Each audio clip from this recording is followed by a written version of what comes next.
নওগাঁর মান্দায় Ahsan Memorial KG স্কুলের বার্ষিক পরীক্ষার ফলাফল প্রকাশ, অভিভাবক সমাবেশ, নবীন বরণ ও শিক্ষার্থীদের মাঝে পুরস্কার বিতরণ করা হয়েছে।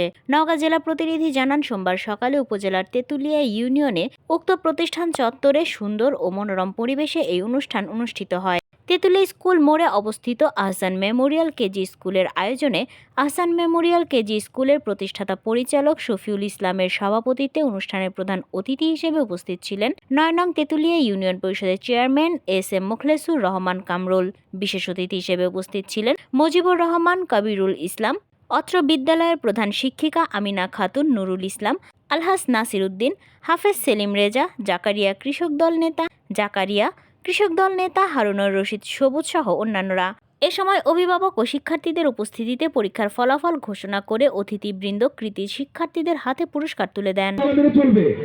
শুধু লেখাপড়ার জন্য আমি এখানে ছাত্রদেরকে নিইনি, সব শৃঙ্খলা শিখতে হবে, মায়েদেরকে শিখতে হবে, ছেলেদেরকে শিখতে হবে, আদর্শ মানুষ জীবন গড়ে তুলতে চাই স্কুল থেকে। আমি টাকার জন্য বিদ্যালয় খুলিনি, আমার ব্যবসার প্রতিষ্ঠান আছে, আমার 2টা প্রতিষ্ঠান আছে ব্যবসার জন্য। আমি চাকরি করি কলেজে, আমার সংসার আছে, অনেক লক্ষ টাকা ব্যয় করে প্রতিষ্ঠান তৈরি করেছি। শুধুমাত্র আপনাদের বাচ্চাদেরকে সুশিক্ষায় শিক্ষিত দেবো, শৃঙ্খলা শেখাবো, dress up, get up, makeup সবকিছুতে আদর্শ করে তুলবো ইনশাআল্লাহ।